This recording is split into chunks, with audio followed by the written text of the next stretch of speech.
Memories of Mum inspiring Shaquille Coulthirst's FA Cup run with Barnet. Shaquille Coulthirst turned away, the ball already beyond the arched fingers of the goalkeeper. As he bounded towards the touchline, he pushed his palm towards the stampede of jubilant teammates as if to warn off the herd. He dropped to his knees, looked up, and raised both arms to the sky. Only then did he welcome the charge of smiling blue.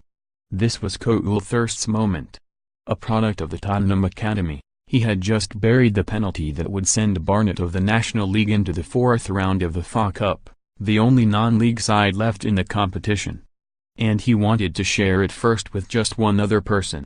His mum, Sonia, had brought Shaquille up on her own in their home in Hackney. His father, as he puts it, was not around. She worked full-time while Shaquille hitched lifts to matches and trials with his best friend.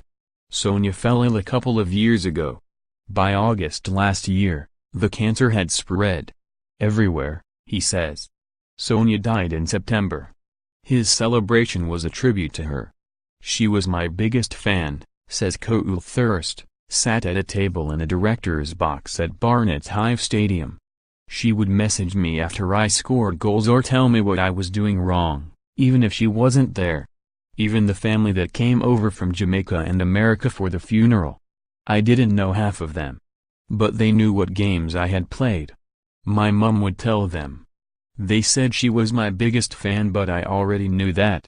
I have still got her support. I feel that. That's what I use to keep me going now. It was because of his mum that he chose to join Barnet in July 2017. Sonia's illness had made it difficult for her to work, let alone watch her son play football. Shaquille decided to move closer to home. Just before she died, he stopped playing to look after her. Sit by her side. Sonia told him to stop being ridiculous. Go and play. He did and scored 3 goals in his next 2 games. Coulthirst is a remarkable young man.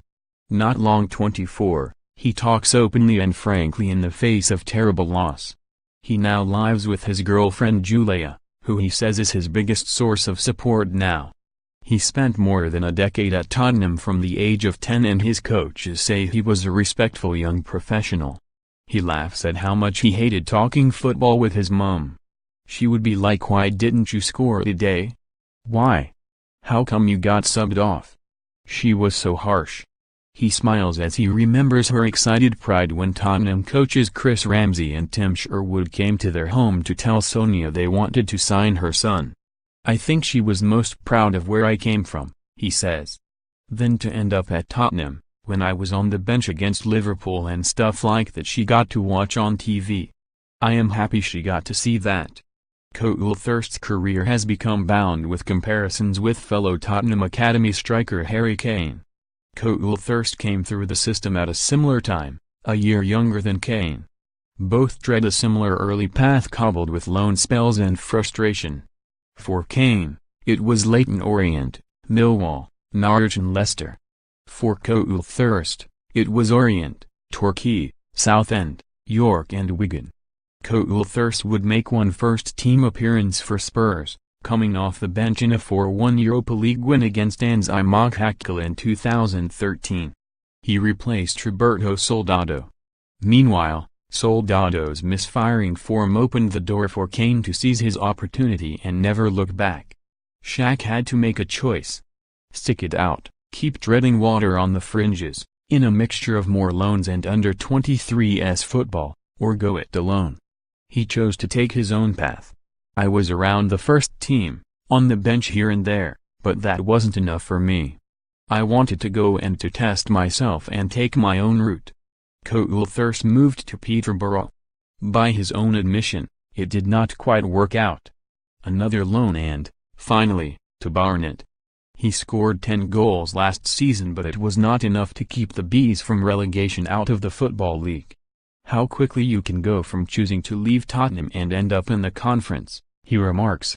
That's not where he wants to be. He wants to share the stage with Kane again, with Harry Winks and Kyle Walker-Peters with whom he still stays in touch. One day, he says, he will. I believe in my ability. I know where I have come from. You need a bit of luck.